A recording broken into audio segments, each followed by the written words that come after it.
सीधा रुख करते हैं मेरे सहयोगी राजीव का। राजीव, क्योंकि चेहरे को लेकर आज हम चर्चा कर रहे हैं, बड़ी दिलचस्प चर्चा है क्योंकि अब 2024 की चुनावी जंग का शंखनाद हो चुका है। बीजेपी की बात करें, कांग्रेस की बात करें, नीतीश कुमार की बात करें, हर लोग अपने अपने मोर्चे पे तैयारी कर रहे हैं। लेकिन मेरा सवाल यह है कि क्या चेहरा जरूरी है 2024 की चुनावी जंग के लिए, विपक्ष के लिए, या फिर जब तक चेहरे पर चुप्पी है तब तक विपक्ष एकजुट है? देश का सियासी इतिहास यह भी कहता है कि बिना चेहरे भी कई पार्टियां चुनावी जंग जीती हैं, और यह भी कहता है, क्योंकि मैं आपको उदाहरण दे दूं कि जब इंदिरा गांधी बहुत स्ट्रांग थी तो 1977 में जेपी एक चेहरा आए थे जिन्होंने पूरी सत्ता बदल दी थी। फिर जब कांग्रेस स्ट्रांग थी तो वीपी सिंह आए 1989 में, तब उस चेहरे के बाबत सत्ता बदली गई। और 2014 में जब कांग्रेस बहुत स्ट्रांग लग रही थी तब मोदी एक बड़ा चेहरा बनकर आते हैं और कांग्रेस को मात देते हैं। तो चेहरा जरूरी है या चेहरे पे चुप्पी बना रहना भी जरूरी है? आपका विश्लेषण।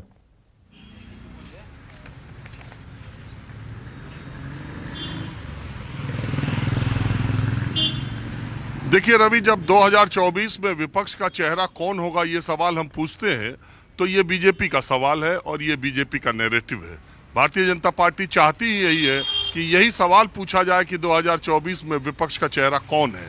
और क्योंकि राजनीति में आपका जो सबसे मजबूत कार्ड होता है आप वही कार्ड खेलते हैं, तो इसलिए प्रधानमंत्री नरेंद्र मोदी बीजेपी का सबसे मजबूत कार्ड है। इसके अलावा दूसरी पार्टियों में और भारतीय जनता पार्टी में चुनावी राजनीति में कोई अंतर नहीं है अगर आप प्रधानमंत्री को माइनस कर दे तो। लेकिन प्रधानमंत्री ही वो चेहरा है जो सारा डिफरेंस क्रिएट करते रहे हैं। लेकिन आप देखिए जब विधानसभा के चुनाव होते हैं तो क्या हालत होती है। आप देखिए भारत के नक्शे पर विधानसभा में भारतीय जनता पार्टी की सरकारें कहाँ हैं, और आप देखिए कि योगी आदित्यनाथ को छोड़ करके दूसरे जो मुख्यमंत्री हैं वो अगले चुनाव में उनकी क्या स्थिति होगी कहा नहीं जा सकता। अभी योगी आदित्यनाथ ताज़ा चुनाव जीते इसलिए मैं ये बात कह रहा हूँ।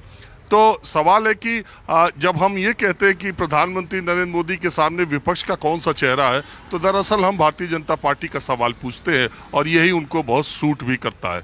जहाँ तक भारत की राजनीति की बात आपने कही, इंदिरा गांधी के बाद देश में दूसरे नेता प्रधानमंत्री नरेंद्र मोदी हैं जो उस कद को पाए हैं। और विपक्ष में उस समय भी इंदिरा जी के खिलाफ भी यही सवाल पूछा जाता था कि इंदिरा के बराबर कौन और इंदिरा के सामने कौन। तो निश्चित तौर पर इंदिरा गांधी के बराबर उस समय भी भारतीय राजनीति में कोई चेहरा नहीं था जो प्रधानमंत्री पद के उम्मीदवार के तौर पर उनको टक्कर चेहरे के तौर पर दे सके। और ये बात प्रधानमंत्री नरेंद्र मोदी के साथ भी लागू होती है कि आज वो जिस स्थिति में है, प्रधानमंत्री पद का चेहरा विपक्ष में कोई भी ऐसा नहीं है जो चेहरे के तौर पर प्रधानमंत्री को टक्कर दे सके। लेकिन मूल बात यह है कि जब आंदोलन छिड़ा, 1.5 साल में इंदिरा गांधी कहां से कहां पहुंच गई ये देश को पता है। ये देश का मूड कब कहां कैसे बदल जाए और किन मुद्दों पर बदल जाए ये कहा नहीं जा सकता। आज की तारीख में प्रधानमंत्री बहुत मजबूत दिखाई देते हैं, लेकिन जो मजबूत गठबंधन की तैयारी विपक्ष की तरफ से हो रही है उसको बहुत हल्के में नहीं लिया जा सकता। 2014 में आपने कहा कांग्रेस बहुत मजबूत स्थिति में थी, ऐसा नहीं है। कांग्रेस बहुत कमजोर स्थिति में थी।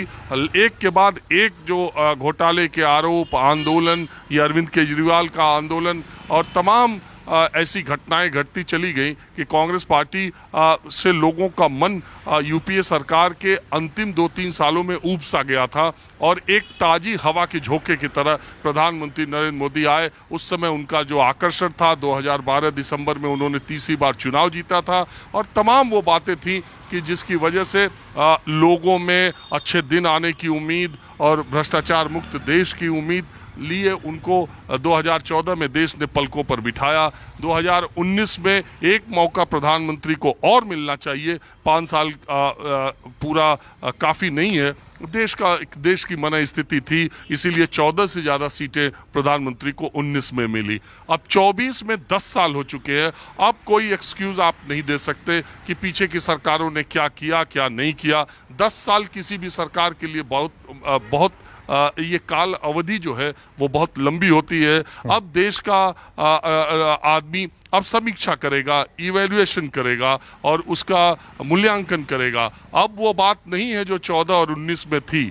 अगर सत्ता पक्ष की तरफ से देखा जाए, अगर विपक्ष की तरफ से देखा जाए तो 14 में भी बिखरा हुआ विपक्ष प्रधानमंत्री नरेंद्र मोदी से लड़ रहा था, 19 में भी बिखरा हुआ विपक्ष प्रधानमंत्री से लड़ रहा था, उत्तर प्रदेश को छोड़ दे तो अभी 24 की जो तैयारी विपक्ष कर रहा है, उसे पता है कि 24 में अगर वो एक साथ नहीं आए तो फिर आने वाले दिनों में विपक्ष के लिए राष्ट्रीय राजनीति में उसकी क्या भूमिका होगी, ये बड़ा सवाल होगा।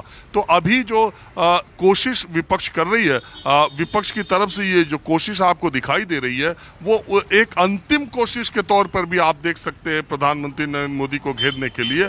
और जो हमेशा से एक फॉर्मूला दिया जाता है कि विपक्ष ज्यादा से ज्यादा सीटों पर प्रधानमंत्री नरेंद्र मोदी का एक कैंडिडेट और विपक्ष का एक कैंडिडेट हो तो इस चुनाव को रोमांचक बनाया जा सकता है। अन्यथा अगर विपक्ष एक नहीं रहा तो प्रधानमंत्री नरेंद्र मोदी से लड़ने से पहले ही हार जाएगा। साफ तौर से एकता बनी रहेगी और क्या चेहरा जब सामने आएगा तो यही एकता नजर आएगी विपक्ष में, यह भी सवाल है। और चेहरा कौन होगा, इसी पे हम चर्चा कर रहे हैं।